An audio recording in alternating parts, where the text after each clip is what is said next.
Boa noite a todos, é uma honra estar aqui com vocês hoje. Eu sou o Guilherme Soares, queria pedir aí para Vinícius, Felipe, Diego, podem tirar aí seu mudo, para a gente estar junto. Sejam bem-vindos a todos que continuam nos ouvindo. Queria dar os parabéns ao Reinaldo, ao Matheus e ao Conrado por essa primeira fase.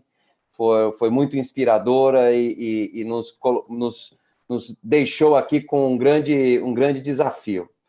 Vamos falar agora um pouco sobre como podemos olhar à luz da situação, do contexto que estamos vivendo, do Covid-19, como a gente pode encarar os desafios, o Global Grand Challenges, que a Singularity University tanto fala e debate, que acredita que, por meio da tecnologia, a gente pode impactar positivamente mais de 1 bilhão de pessoas pelo mundo.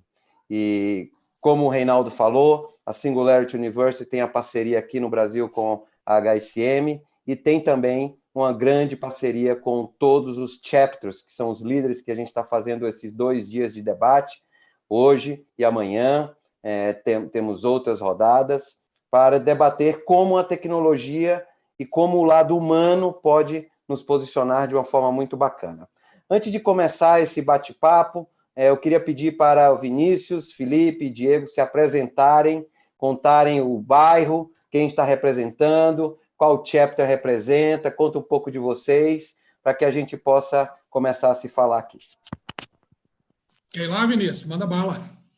Começar pela ordem alfabética inversa, então. Bom, pessoal, prazer, boa noite para todo mundo, um prazer estar aqui com vocês. Meu nome é Vinícius Debian, eu sou embaixador do capítulo de Betim, uma cidade vizinha aí do Felipe, né, na região metropolitana de Belo Horizonte, uma cidade fundamentalmente industrial, né? Então, o capítulo é recente, tem 1 ano, mas chega com um desafio muito grande de tentar ressignificar um pouco a cidade, né? A gente já tem feito alguns projetos aqui no município e tem pensado em outras iniciativas no estado, justamente com esse propósito, com esse engajamento de tentar ressignificar e mudar um pouco as coisas. Eu sou empreendedor, sou fundador da Ardenas Human and Technology e, como o nome já diz, a gente tem trabalhado muito em projetos onde a gente consiga, de fato, casar a tecnologia com o lado humano para, de fato, ressignificar um pouco o mercado ou o meio onde a gente está atuando. Pode parecer um pouco blasé o que eu vou falar agora, né? Mas essa questão do propósito eu acho que é o que vai guiar essa era aí do novo normal, né? Se a gente está vivendo uma fase agora que, fundamentalmente, não vai ter uma abundância financeira, provavelmente a gente vai experimentar uma abundância de propósito para os próximos tempos, né? Então, essa iniciativa toda da Singularity, esse trabalho todo que a gente faz por meio dos capítulos, eu acho que isso acaba ganhando um outro papel e uma outra envergadura, né? Obrigado, Vinícius. Vamos lá, Felipe. Conta aí o bairro, o que você tem aprontado. Beleza. Bom, primeiro, estou muito honrado aqui, muito feliz com o convite.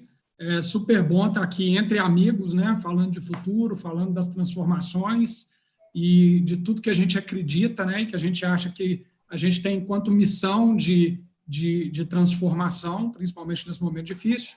Mas eu sou o Felipe Ivo, sou Chapter Ambassador aqui de Belo Horizonte, né? O Vinícius falou, somos aí vizinhos de cidade, apesar da gente ainda não ter tido a oportunidade de se conhecer pessoalmente, né, Vinícius? Uma vergonha isso, né? Vergonha, já conhecemos todo mundo e a gente não se conhece. Mas eu acho que já foi falado aí no último call e agora também, mas os chapters têm um papel muito significativo dentro da Singularity, né?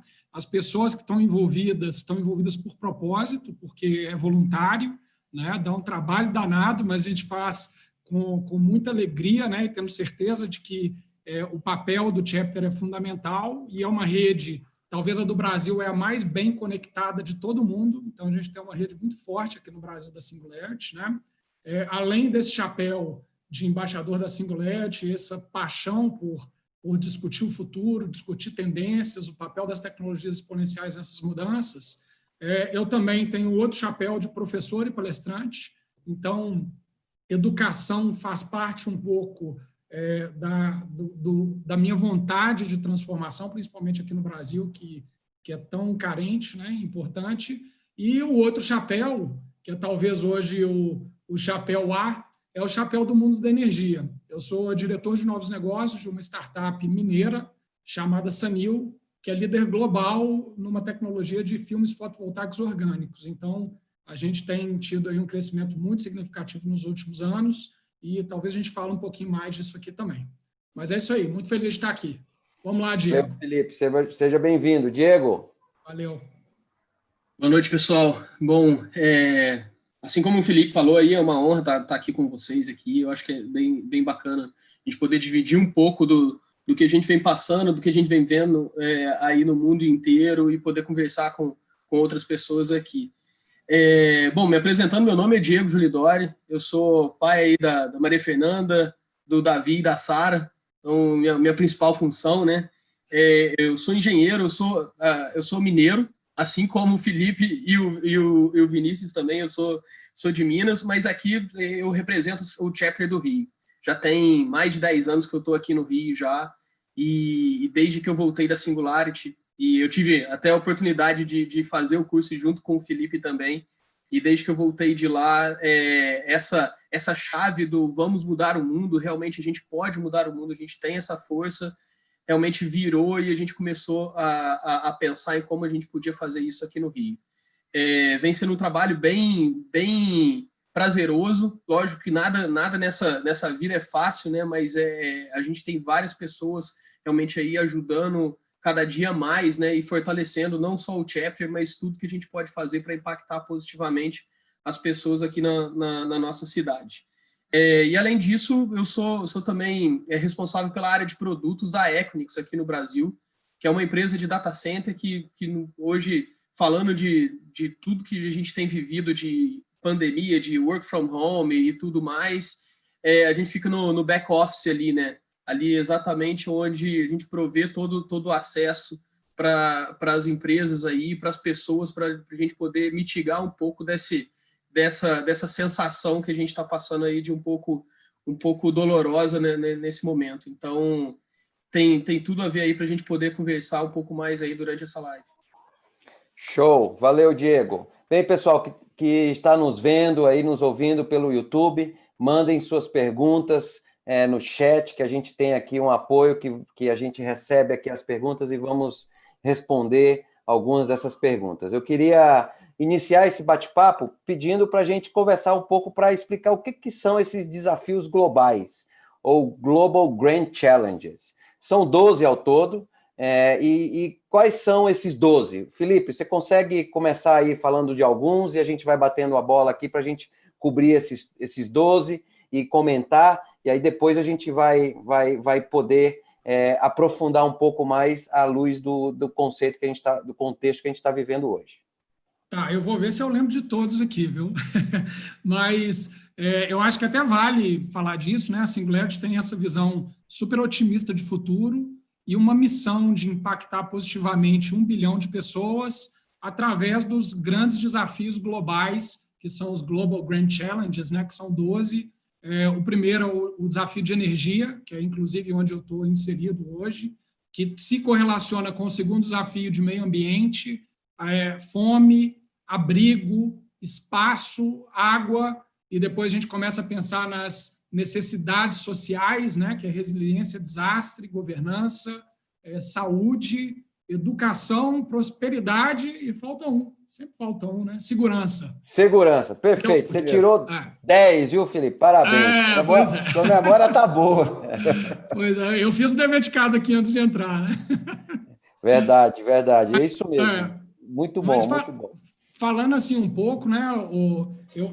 São 12 desafios que cobrem grandes blocos de áreas importantes, deixam algumas outras de fora, mas que são as necessidades que a Singularity enxerga como aquelas mais fundamentais, né? Ou que, pelo menos, ela quer direcionar os seus esforços para tentar resolver esses grandes problemas através de tecnologia, através de empreendedorismo e através do indivíduo, né?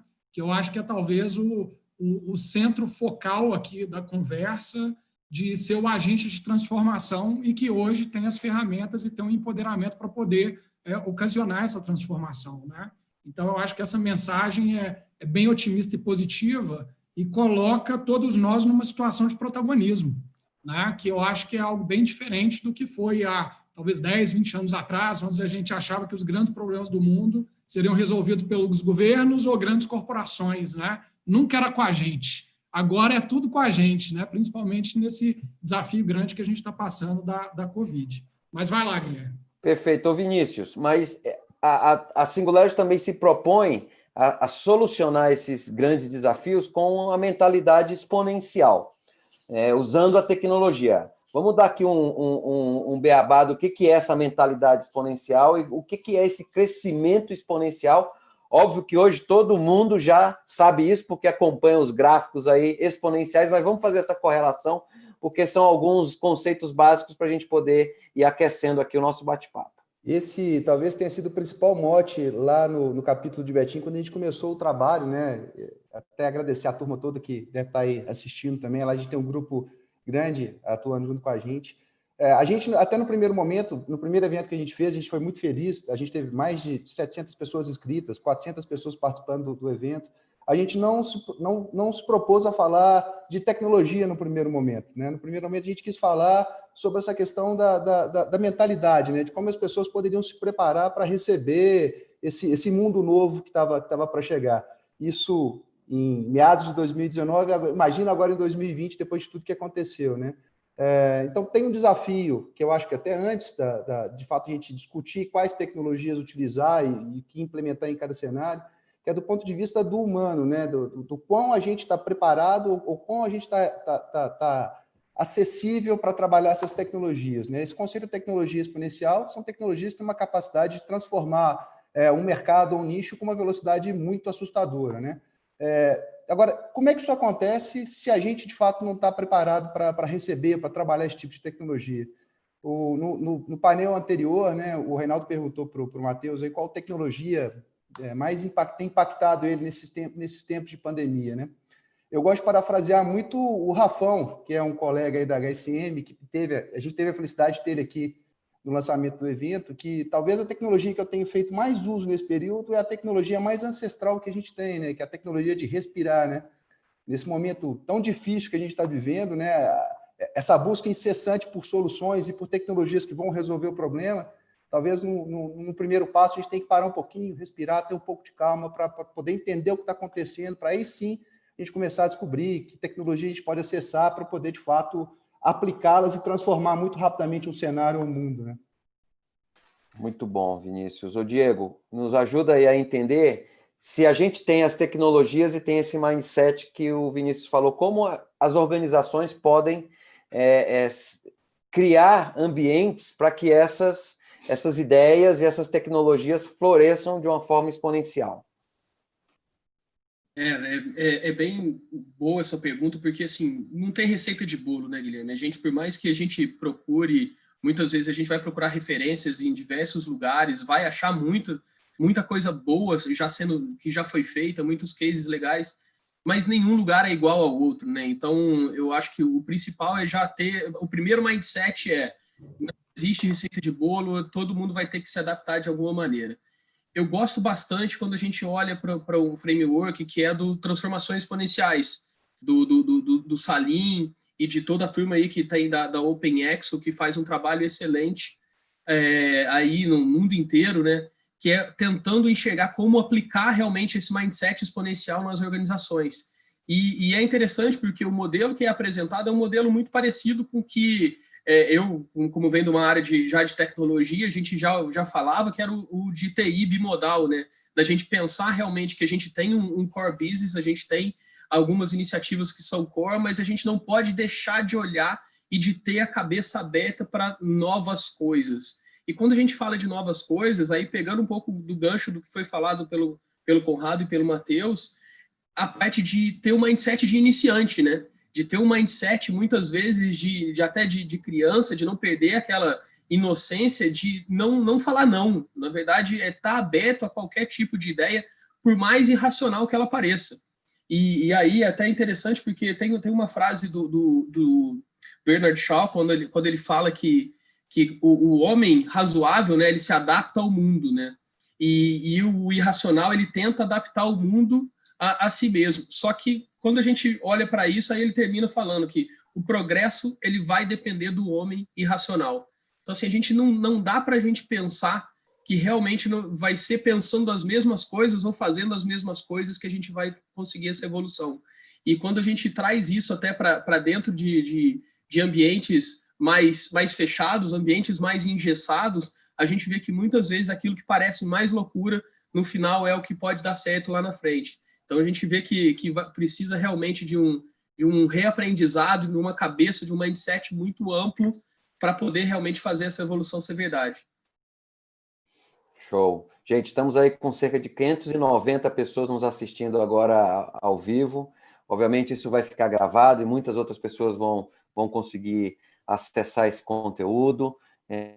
A gente vai compartilhar esse conteúdo por e-mail para todos que se inscreveram, então compartilhem com outros, porque esse é um conteúdo aberto para contribuir neste momento que estamos vivendo. Bem, vamos agora acelerar um pouco e mandem suas perguntas para a gente ter esse debate. Bem, queria pedir para cada um de vocês pensar, compartilhar na visão de vocês qual é um setor da economia que vai se beneficiar dessa transformação. A gente está olhando, né, conversando com muitos dos pensadores da Singularity, que esse é um bump que acontece, é um salto que acontece na curva exponencial. A curva exponencial ela nunca se apresenta de uma forma tão bonitinha quanto os gráficos.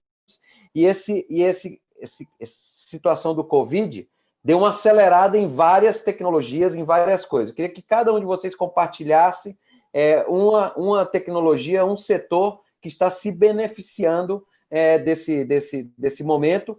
E eu vou olhando um pouco para o Brasil também, né? Alguns cases do Brasil que a gente poderia levar para fora como exemplo de transformação, de pioneirismo brasileiro.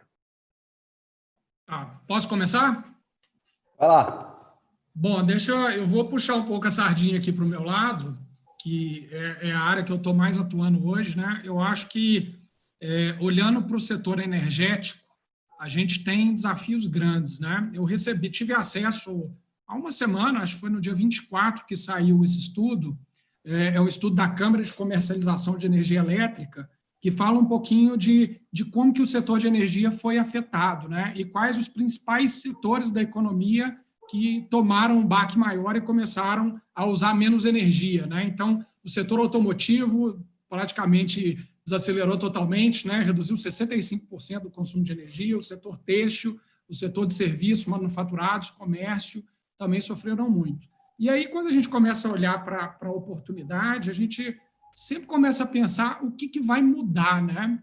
Será que eu vou comprar carro no futuro, depois da pandemia? Será que a necessidade de comprar o carro é a mesma que eu tinha antes? Será que eu vou comprar roupa da mesma forma que eu comprava? Né? E por aí vai. E o setor de energia, isso historicamente já aconteceu em outros momentos de crise anteriores. O que acontece? Ele está sofrendo muito, né? O que significa que ele tem uma pressão regulatória hoje de continuar provendo energia para tarifas sociais, que é um papel super importante que tem que acontecer. Ao mesmo tempo, ele está tendo uma receita bem menor, então ele está muito pressionado, e aí surge aquela oportunidade de se reinventar, né? E aí, quando a gente fala de tecnologia exponencial, eu falei aqui no início um pouco de filmes fotovoltaicos orgânicos, né? Eu tenho até um aqui na minha mão. Esse aqui é pequenininho, né? É um filme super flexível, é um painel solar, inclusive está gerando energia, não sei se está dando para vocês verem aí, tem um LEDzinho aceso aqui na minha mão, gerando energia à noite aqui dentro da minha casa, que são tecnologias que possibilitam a integração da energia em todos os lugares, né? Então, a gente começa a olhar para o setor energético, principalmente da transformação do setor elétrico, do setor de energia, com a utilização da fonte solar muito mais abundante, que nós vamos ter, e todos nós que estamos aqui assistindo, vamos sofrer uma pressão de tarifa, de preço, nós vamos pagar uma energia mais cara para os próximos meses, talvez eventualmente anos, para compensar essa perda que as companhias energéticas estão tendo. Então, assim, é talvez o momento da gente se libertar da companhia energética, né? E a curva de aceleração, eu concordo com você, em gênero, número e grau, Guilherme, quando você enxerga a Covid como um acelerador da tecnologia, um acelerador da inovação e da disrupção, porque essas esses movimentos que parecem que iam demorar um pouco mais, eles são mais necessários porque a gente começa a viver uma nova realidade, né? Então, a fonte solar no setor elétrico vai crescer mais rapidamente, então tem várias oportunidades de negócio para as tecnologias já tradicionais, como para novas tecnologias, e também para os modelos de comercialização, né? Quando a gente começar a vender energia para o seu vizinho, né? Quando você tem um marketplace para você compartilhar ou transacionar energia. Então, assim, é um setor que nós vamos ver uma transformação muito rápida acontecendo, tanto pela necessidade quanto pelo impacto que isso tem no planeta, do ponto de vista ecológico, ambiental, de aquecimento global, mas também o impacto econômico que isso tem no bolso de cada um de nós, dos consumidores, né? Então, acho que é legal compartilhar esse case aí do setor. O Felipe, o Roberto Camargos, o Marcos Vinícius, o Mário Seboc. Mário, um abraço para você. Mário aí, grande parceiro, está em todos conosco. A Paulo Bernardino fizeram várias perguntas aqui sobre energia. Eu acho que você cobriu bem aqui as perguntas. Mas vamos lá, Diego, compartilha aí um grande challenge que você está vendo que está ganhando relevância, está crescendo nesse momento que nós estamos vivendo. Que eu não posso deixar de falar, porque eu vivencio isso todo dia em casa, a parte de learning, de aprendizado. Eu acho que quando eu olho para as crianças que eu tenho em casa, olho para minha filha, já com quase 15 anos, o modo com que ela está aprendendo hoje, aqui para o meu filho de 6 anos também, e para minha filha de 2, eu vejo o impacto que isso tudo está ocasionando. E o quanto realmente o setor de educação ele está tendo que se reinventar, como a gente acabou de escutar aí do Conrado e do Matheus. E é interessante olhar isso daí e ver o quanto hoje a gente ainda adota modelos que são muito antigos e a gente está tentando simplesmente transformar isso num modelo, adaptá-lo a um modelo novo, onde provavelmente não vai essa equação não vai fechar. E aí a gente vê oportunidades nascendo em startups novas, em várias coisas de edtech que a gente vê nascendo de uma maneira que está equilibrando essa equação quando a gente fala de educação. Então, é interessante porque a gente tem muito problema, muitas vezes até cultural, né? E eu falo também talvez até com uma carga de preconceito de ensino à distância, por exemplo, que sempre a gente falou de ensino à distância, falava como se fosse algo que era, vamos dizer assim, considerado classe B, né? E não algo que a gente poderia consumir como primeira opção. E hoje a gente vê o quanto isso pode ser rico e, na verdade, até encurtar muitos caminhos que a gente antigamente tratava isso como uma maneira, talvez, não com o cuidado que merecia. E, principalmente, vendo a capacidade que as pessoas estão tendo de se reinventar. Acho que a gente está descobrindo muita coisa nova, o próprio setor de educação está se descobrindo. É interessante ver o quanto as pessoas são abertas, as escolas estão abertas também a poder conversar e usar toda essa tecnologia a favor realmente de algo que possa não só suprir essa necessidade nesse momento de pandemia, mas também para ser aproveitado depois. Acredito que esse novo normal que a gente vai ter vai ser realmente utilizando mais e mais a tecnologia a favor, e a educação, sem dúvida nenhuma, vai ser um dos principais setores que vai se beneficiar disso, né? Com certeza, Diego.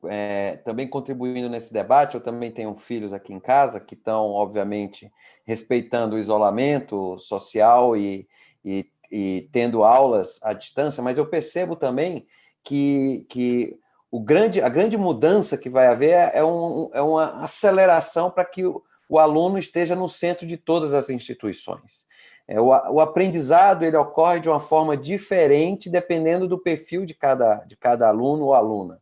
Então, existem instituições de ensino, independente de qual nível seja, se seja o nível básico, ou graduação, ou pós-graduação, ou cursos livres, né, educação continuada, ou o famoso lifelong learning, eles vão precisar se adaptar para permitir que o aluno e a aluna possam entender claramente qual a melhor forma que eles aprendam. E aí as instituições têm que oferecer toda essa gama de canais, de métodos, de metodologias, para que a pessoa possa aprender melhor na forma que o perfil dela ou dele mais se adequam, né? Então, com certeza, o setor de educação é algo que vai ter um protagonismo ainda maior nesse contexto pós-Covid, colocando o aluno no centro de tudo, usando muito a inteligência artificial, usando muito algoritmos que permitam essa navegação. Mas, Vinícius, vamos lá, qual que é a sua contribuição? O que você está vendo aí de grandes oportunidades que estão surgindo? Aí, Guilherme, eu queria conectar na minha fala inicial lá com essa questão do novo normal, né? Se a gente não vai viver, de fato, uma era de abundância financeira, pelo menos uma era de abundância de propósito, né? A gente publicou um estudo aí desse cenário atual de Covid, pós-Covid, a gente até deu um nome de sociedade de baixo contato, né? Pelo que os especialistas estão analisando e estão dizendo, a gente ainda tem aí pelo menos 18 meses de contratempo, né? Entre lock-in, lockdown, a gente vai viver nesse contratempo ainda durante um tempo, né? E a gente já falou aqui em alguns momentos das pessoas hoje que têm passado dificuldade, né? Tem muita gente sofrendo hoje com a pandemia e vai sofrer ainda durante um tempo. Mas eu procuro ser otimista e dentro desse discurso da ressignificação, eu acredito que muito processo de reinvenção vai acontecer depois disso. E uma das coisas que eu gostaria de destacar e de crer que possa ser um motor dessa transformação para essas pessoas que hoje enfrentam uma dificuldade, essa questão de tudo que for local, eu acho que tende a florescer, né? As pessoas hoje já começam a fazer buscas por saírem dos grandes centros para irem para áreas rurais. Eu acho que um dos termos mais procurados em aluguéis ou compras de imóveis tem sido essa procura das pessoas procurarem fugirem dos grandes eixos, dos grandes centros. Isso fatalmente vai ativar toda a parte de comércio, né? O comércio local vai ganhar de novo força e vai precisar ter capacidade para atender isso. O turismo, né, que hoje sofre tanto, né? O turismo hoje só vive uma dificuldade enorme. A gente, durante algum tempo, vai ter muita dificuldade de fazer viagens mais alongadas, então esse turismo local vai se reposicionar e provavelmente vai ser o motor dessa economia, ou desse nicho durante um tempo. E tantas coisas vão florir disso, né? A gente tem falado tanto do home office, né? De repente, esse turismo local, você tem a possibilidade de dar uma escapadinha de luxo, onde você consiga se conectar e consiga de ir lá fazer o seu trabalho. Isso vai fazer a diferença na vida de todo mundo, né? Vai fazer a diferença não só da gente que vai estar se conectando para trabalhar, mas muitas vezes daquela pessoa ali que está conseguindo reconstruir ou criar uma nova forma de renda e organizar a sua vida, né? Então, eu acho que essa questão do local ganha uma nova perspectiva aí a partir do Covid.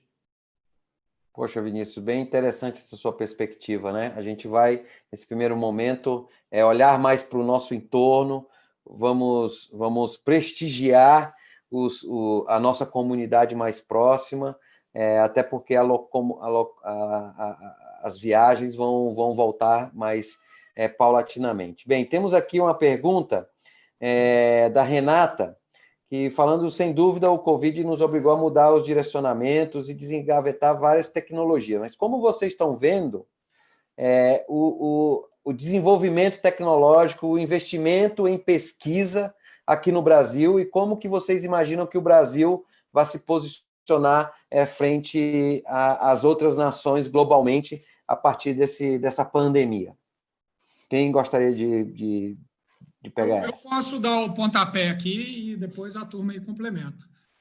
Primeiro, Renato, obrigado pela pergunta super legal. Mas eu não sei se essas tecnologias estavam engavetadas, não. Essas tecnologias já estavam aí sendo usadas, mas eu acho que agora a necessidade por elas, a necessidade por inovação, passa a ser algo cada vez mais óbvio, né, para todas as organizações. E elas estão sendo obrigadas, por esse novo contexto, a se reinventarem, a buscarem a digitalização, a buscar utilizar essas ferramentas que estavam disponíveis, né? No Brasil, historicamente, a gente é um país pouco inovador, né? A gente tem aquele estigma do brasileiro criativo, do jeitinho, dessas coisas, que realmente é fato. O brasileiro tem uma característica diferente, talvez, mas no âmbito de empresas, de governo, de grandes inovações, a gente talvez sempre foi um país que ficou um pouco para trás ou que talvez usou mal os recursos disponíveis para a inovação, né? E no Brasil a gente tem várias ferramentas de inovação que poderiam tornar o país uma potência, né? No setor elétrico a gente tem os recursos para P&D da ANEEL, no setor de petróleo tem da ANP, a gente tem vários grants, né, do BNDES, Funtech, tem grants da FINEP, tem as FAPs, né, as Fundações de Amparo à Pesquisa em cada estado.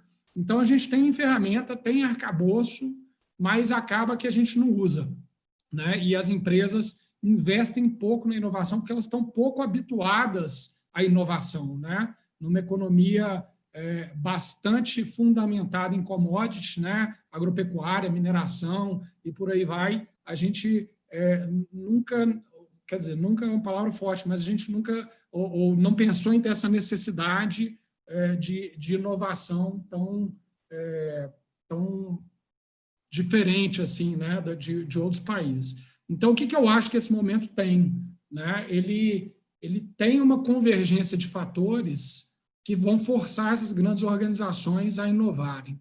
Né? Agora, o desafio, e aí eu vou deixar para o resto da turma aí complementar, é como fazer essa inovação, né? Como fazer a transformação, principalmente nas grandes corporações e no governo, para a gente conseguir tangibilizar resultados positivos para todos nós. Né? Então, eu acho que esse que é o pulo do gato. Como absorver essas ferramentas e colocá-las em prática. E aí, eu acho que se o Vinícius e o Diego quiser falar um pouco disso, eu acho que vale a pena a gente explorar um pouco mais. Fala um pouquinho aqui, Diego, depois você fala. Vai lá. Não, eu acho que esse momento que a gente tem visto acontecer muito, esse movimento do Open Innovation, né, da inovação aberta, ganhar força. Né? As grandes empresas, de fato, têm abraçado a causa e têm visto muito a oportunidade de inovar de novo através do propósito, muitas delas. Né? A gente, muitas vezes, coloca o peso da inovação só nas startups, né?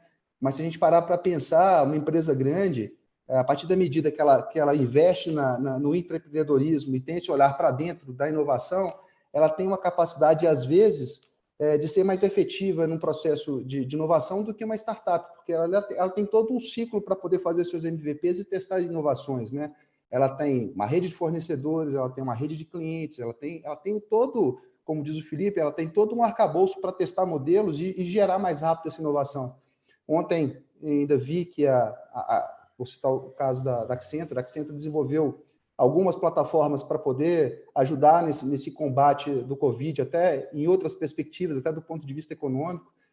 Então, eu acho que essa questão da inovação, as empresas estão começando a abrir essa mentalidade de que o Open Innovation agrega e que o intraempreendedorismo tem valor, né? Que essas iniciativas continuem pós-pandemia, né? Que as empresas, de fato, tragam isso para dentro do seu DNA e comecem a fazer isso com mais recorrência. Perfeito, e só completando, eu fico olhando para tudo que a gente faz hoje, né? Tudo que as empresas estão fazendo, e uma coisa que sempre, acho que você já citou um pouco disso, Vinícius, a inovação ela precisa ter um propósito. E aí, quando a gente chega numa época dessa, que a gente está de pandemia, e a gente estava citando que modelos, frameworks, por exemplo, que a gente tem o Core, a gente tem o Edge, a gente separando realmente duas linhas de trabalho dentro dessas grandes empresas, mas para muitas delas o Core acabou.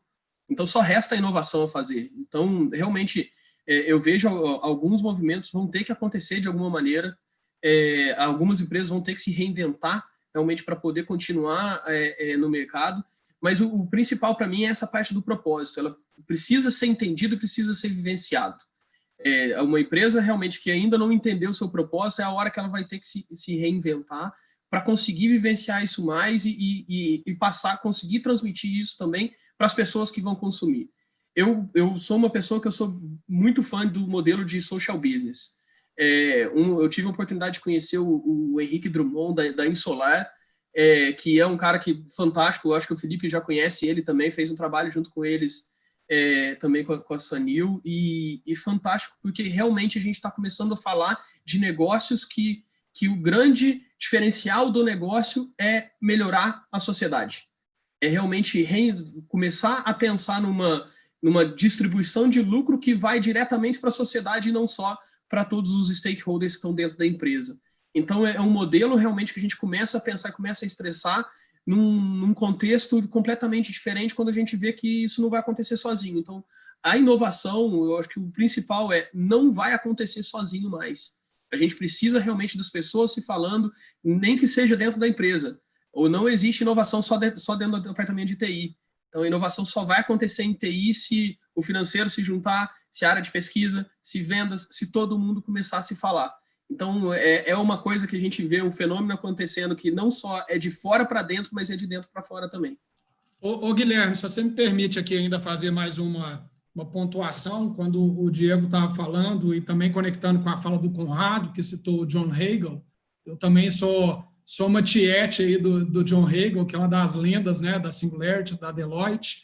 Ele tem um framework muito legal, que ele chama de Expanda Seus Horizontes, que é uma abordagem em 3 olhares, né? O primeiro que ele fala é olhe para frente. E quando você olha para frente, você não está olhando da forma convencional que as empresas estão acostumadas a fazer seu planejamento estratégico de 3, 5 anos. Você está olhando 10, 20 anos na frente.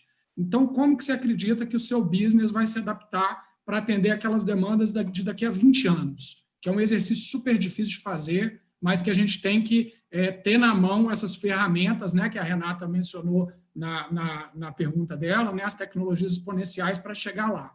Mas, daqui a 10 anos é muito tempo, né? Então, você coloca nos próximos 6 a 12 meses de 2 a 3 iniciativas que seu time precisa resolver. Então, você vai de 6 em 6 meses, de 12 em 12 meses, construindo essa visão de longo prazo. Então, nunca perde de vista aonde você quer chegar. Então, esse é o ponto 1, olhe para frente. O 2, olhe ao redor, tem muito a ver com o que o Vinícius falou, do Open Innovation, né? Primeira coisa, empresas grandes, elas têm essa inércia, né? Essa dificuldade, esses paradigmas, processos estruturados, burocracia, hierarquia e por aí vai. Então, primeira coisa, olha ao seu redor, ou segunda coisa, olha ao seu redor e encontra aqueles parceiros que conseguem te ajudar a atacar essas oportunidades e alavancar seu crescimento. E agora nós estamos na era da diversificação. Não existe mais empresa que faz uma coisa só, né? Como não existe profissional que fala de uma coisa só, né? No último talk, o Matheus falou das profissões do futuro, ou do futuro do trabalho, né? Então, agora é a hora da diversificação. E o terceiro, que é o olhe para dentro, é olhar para o seu time e entender qual que é a motivação das pessoas, que é o que o Diego falou, do propósito, né? O negócio tem que ter um propósito direcionador, mas as pessoas que estão lá dentro também têm que se conectar com esse propósito. Então, cultura passa a ser alguma coisa bastante importante, né? E o John Hagel falou uma coisa muito interessante, ele fala assim, gente, agora é a hora de menos estratégia e mais psicologia, né? É a gente tirar da organização a cultura do medo, o medo de errar, o medo de ser demitido, o medo de parecer burro, o medo de fazer alguma coisa que você vai ser criticado, e empoderar essas pessoas, transformando o medo em esperança e entusiasmo, né? Então, como que eu vou ter esse cara plugado no 220, super alinhado com a missão, com a visão de 20 anos, fazendo as tarefas de 6 a 12 meses e ainda trazendo os parceiros que talvez sejam melhor e mais ágeis para a inovação do que eu, grandão, aqui sou,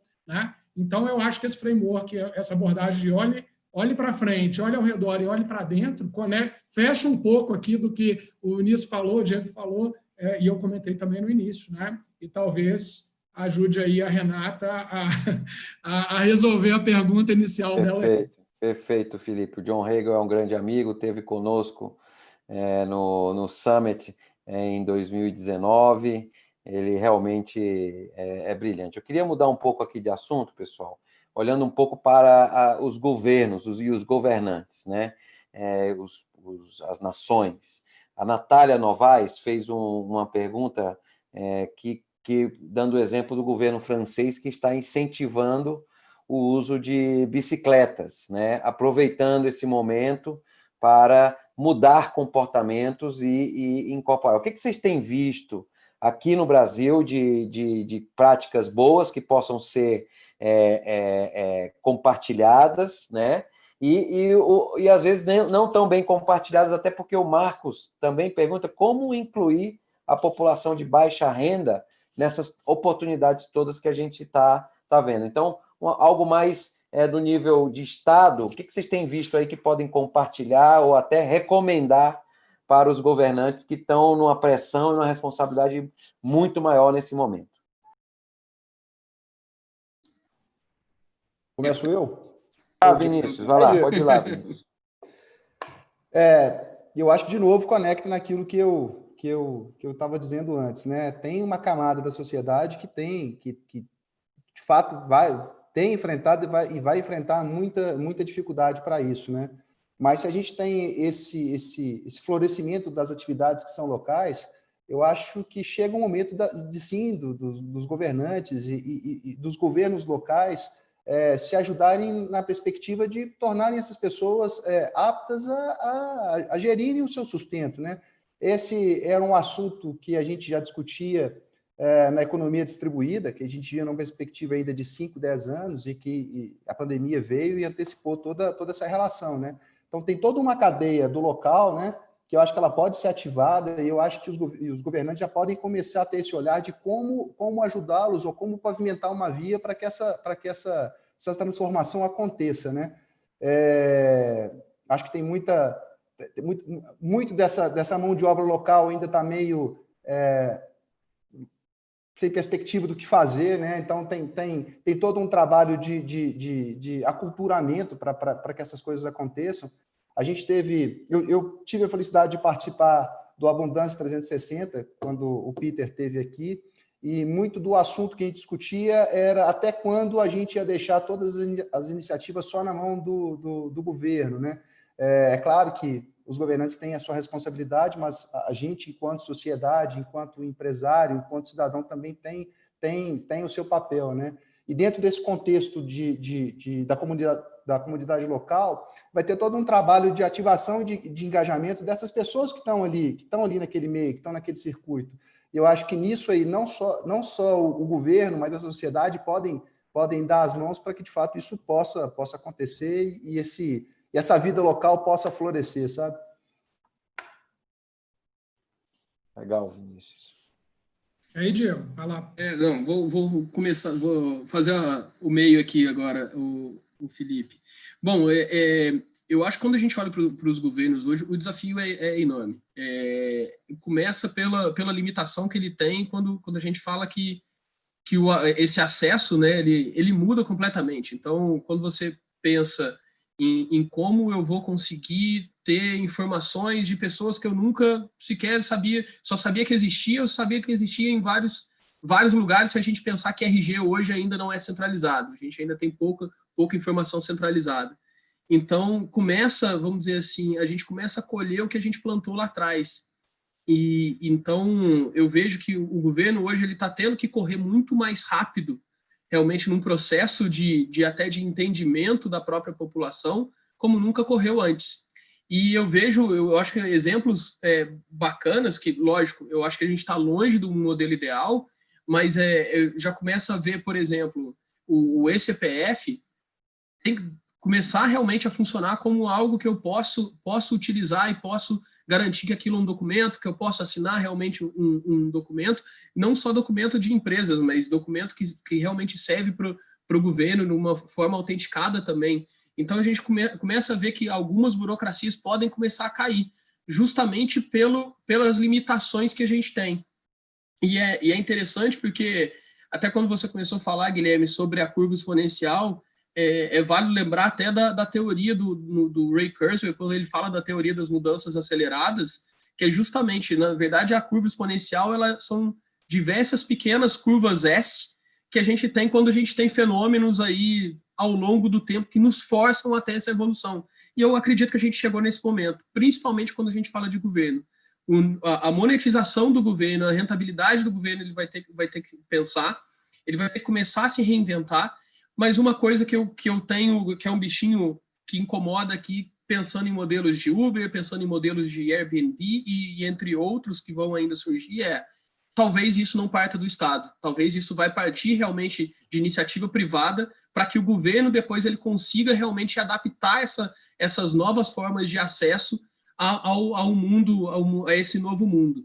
Talvez realmente a gente vai ter que quebrar bastante a cabeça, mas forçar de alguma maneira, como foi o caso do Uber hoje, Eu falo porque eu não andava de táxi, e hoje eu ando de táxi. Talvez se não tivesse Uber, eu não andaria de táxi.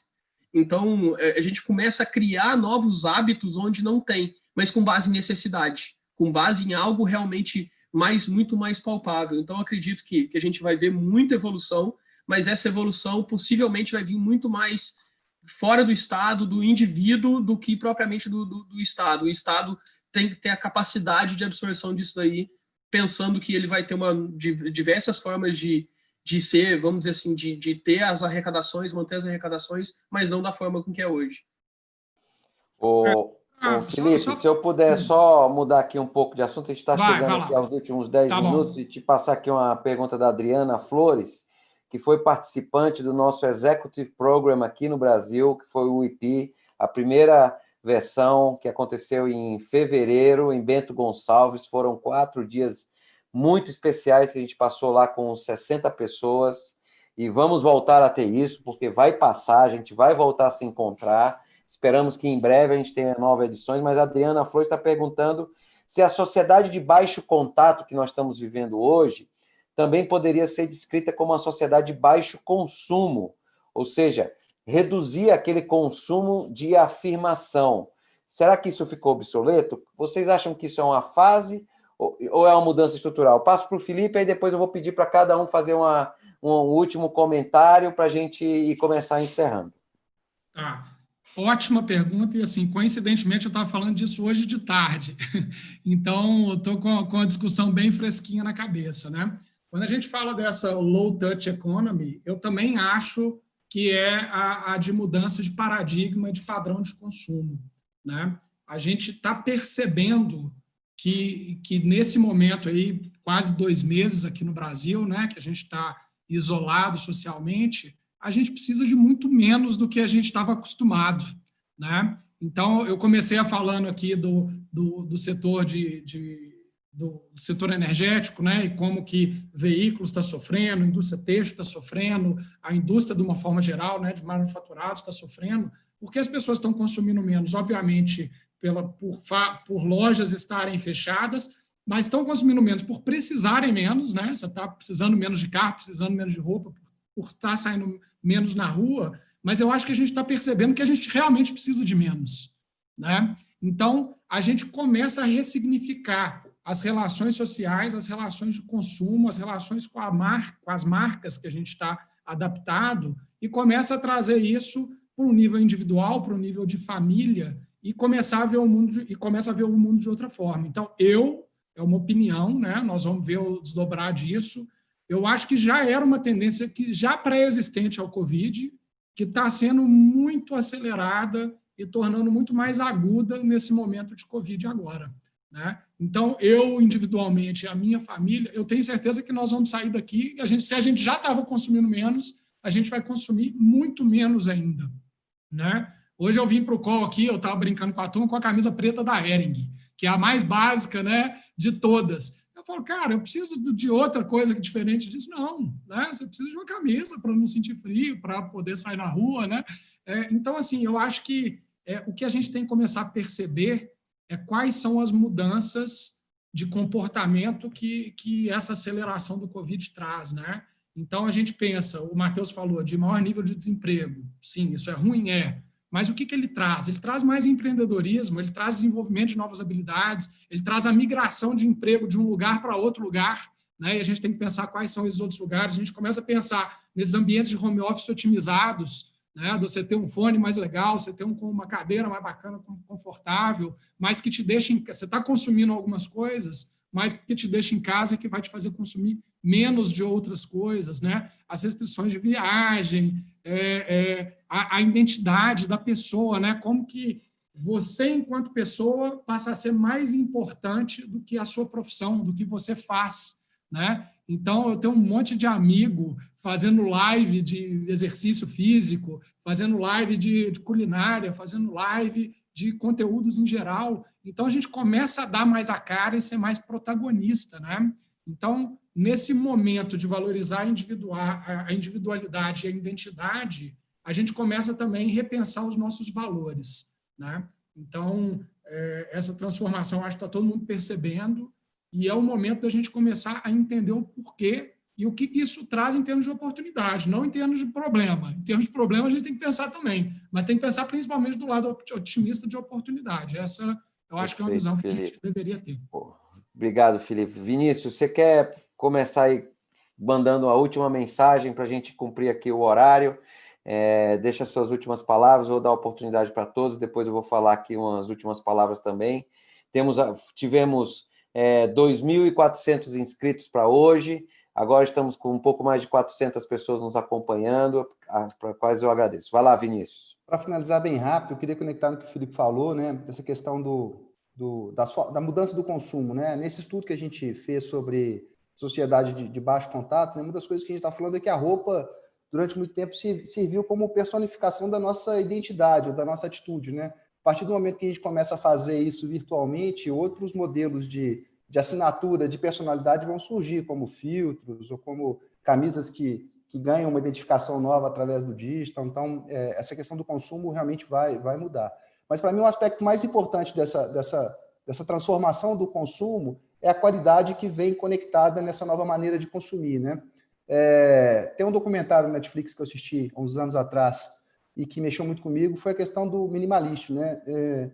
As pessoas, às vezes, quando não conhecem muito documentário, acham que eles falam que eles estão pregando só a questão de você comprar menos. Não é isso, né? Eles falam que você tem que comprar menos sim, mas comprar coisas que você realmente gosta, né? Eu, durante muito tempo, quando era criança, eu tive aquela criação de que tinha roupa para trabalhar, a roupa para sair e a roupa do final de semana, né? E o que eles pregam justamente o contrário. A gente tem que ter poucas peças, as peças que a gente realmente gosta, para, de fato, fazer uso delas, né? E a gente acha que está descobrindo isso na pandemia, né? Não só do ponto de vista do consumo, mas do ponto de vista das relações, do ponto de vista de outras várias vertentes. Então, eu acho que o recado que fica final é a gente, de fato, acreditar nessa história do propósito, não é blazer, faz sentido, e a gente tentar, dentro do que é possível, viver uma vida melhor e com mais qualidade, né? Valeu, obrigado pela sua participação, Vinícius, pelas suas ideias, pelas suas reflexões. Diego, manda aí um recado aí final para a galera. Primeiro agradecer, foi bem legal, o papo muito bacana. E, assim, para mim, a grande pergunta é: será que a gente vai continuar se medindo com a mesma régua, né? Eu acho que muda muito a percepção nossa de valores, como o Felipe e o Vinícius já falaram. Saber da importância realmente da cadeia como um todo. Eu olho muito, eu faço muito essa análise até, eu acho muito no Brasil, né?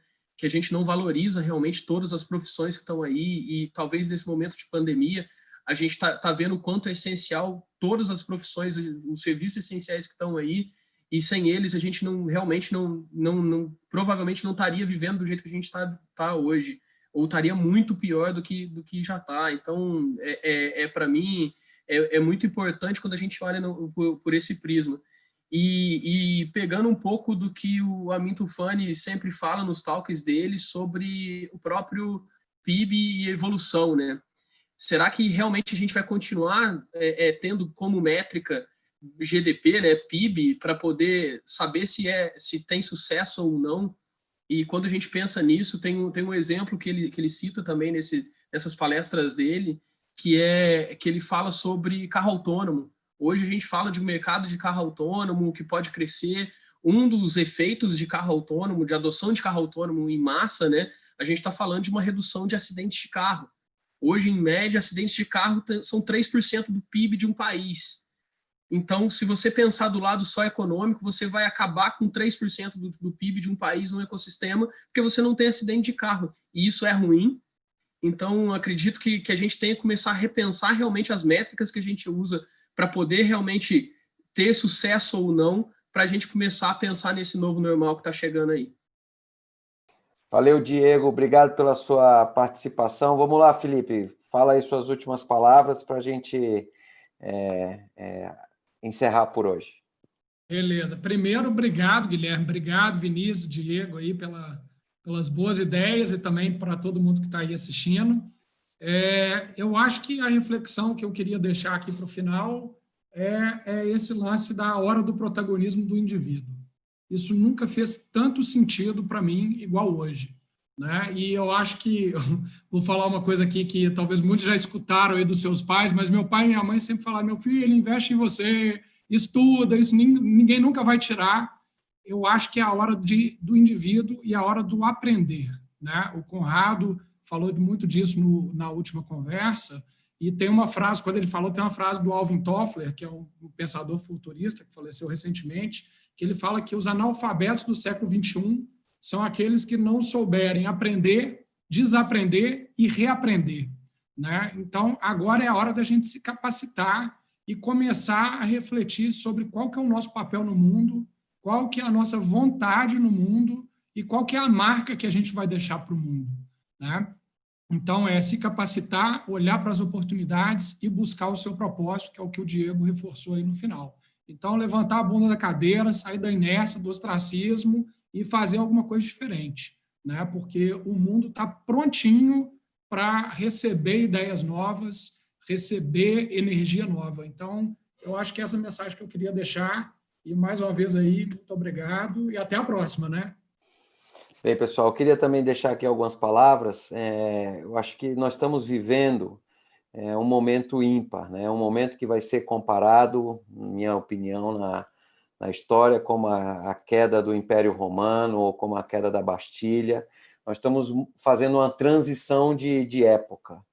E como diz o filósofo Eduardo Galeano, uruguaio, ele falou há alguns anos atrás que este mundo está grávido de um novo mundo. Eu acho que é um espírito, que é o mindset, que é a mentalidade que a Singularity sempre trouxe, que é uma visão otimista sobre o futuro, uma visão no qual a gente falou hoje que a gente pode fazer a diferença, não dependemos mais dos governos, não dependemos mais de grandes empresas, e cada empreendedor, cada pessoa com um espírito de transformador pode ser um agente de mudança. E se o Galeano falava que o mundo estava grávido de outro mundo, eu acho que o Covid iniciou o trabalho de parto. Eu acho que está nascendo um novo mundo, está nascendo um novo mundo muito mais justo, muito mais inclusivo, que a gente olha para dentro de si mesmo, que a gente vai entender que não dá mais para viver naquela roda viva que a gente vivia. E eu queria convidar a todos que não desperdicem esse momento. Como o Churchill falava, não desperdice uma boa crise, né? Não desperdice esse momento de reinventar a sua organização, de criar novos modelos, mas principalmente de se reinventar, de criar novos hábitos e de conhecer mais a si mesmo. Não desperdice esse momento e se torne esse agente de mudança que o Brasil tanto precisa. Minha esperança é que o Brasil saia dessa situação mais unido, mais forte como nação e que a gente possa incluir a todos nessa jornada, e não apenas alguns. Eu queria agradecer ao Vinícius, ao Felipe, ao Diego e a todos vocês que nos acompanharam. Muito obrigado pelas centenas de perguntas, a gente não conseguiu cobrir a todos. Queria convidá-los também a voltar amanhã, às 7 horas. Nós temos um segundo dia com bate-papos incríveis, das 7 às 8 e das 8 às 9, nesse mesmo horário. Muito obrigado, vocês vão receber e-mail com esse conteúdo e também a HSM vai disponibilizar uma série de trilhas e jornadas para vocês continuarem a se desenvolver também de forma gratuita para que a gente possa crescer nesse momento. Muito obrigado pela audiência de todos. Pessoal, boa noite, muito obrigado. Valeu, gente. Boa noite.